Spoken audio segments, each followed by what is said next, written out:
Staying inside and watching pornography will be your downfall, men.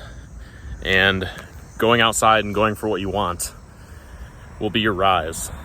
I made a Facebook post, and that's what I said, like yesterday or 2 days ago or something.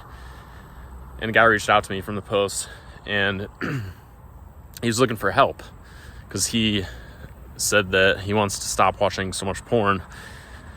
And doing that all day. And I said to him, I went back and forth with him, and I was like, hey, make me a promise.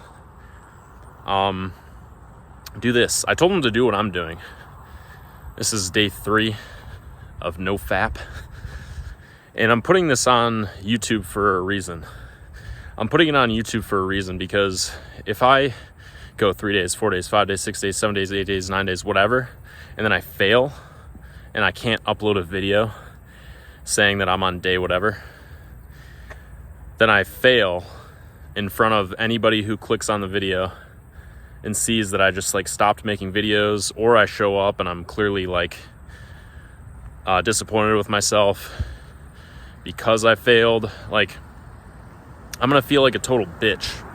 So there's something to be said about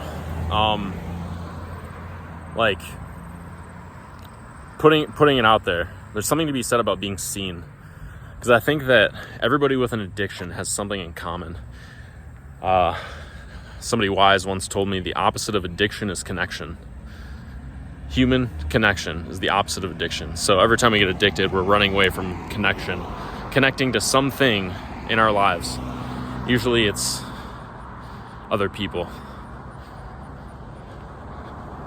or our passions or whatever. We're running away from something, right? It's easy to escape and use porn as an escape. And by letting the world know where you're at, like who you are and where you're at, by being completely open and not afraid of people like seeing you, then you can start to make a change. Because like for this guy, the advice I would give this guy is the same advice that I gave myself when I started this 30-day thing a couple days ago.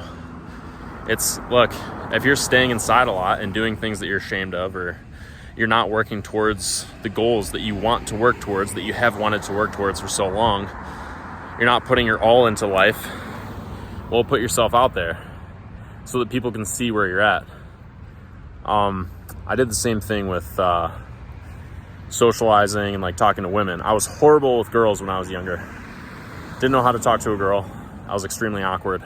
So what I did was, instead of staying inside all the time and hiding, I went out, and I didn't care if I was awkward. I feel kind of weird right now filming a video with a bunch of like cars driving by. At the end of the day, I know like they're gonna drive by and they're just gonna keep living their lives, but like still, there's just something about like just letting yourself be seen, because it really does motivate you to be better. You know, it's really hard to be a mediocre person and to stay addicted to something when you're doing it in privacy, when nobody can see you, when you're just staying in your house. So the point of me putting these videos up every day is completely for me, just so I can like show, you know, myself. And that's the point of me like being outside too. You know, I'm not hiding. I'm choosing not to hide. I'm choosing to put myself out there and say, hey, this is where I'm at. I'm on day 3 of Nofap. I have this addictive behavior that I am choosing not to be addicted to anymore. Feel pretty much the same as yesterday, except like, what's up? Bottom line, it's really hard to accept where you're at if you're not like showing anybody or telling anybody, because then you can just live in denial. So it's important to be open.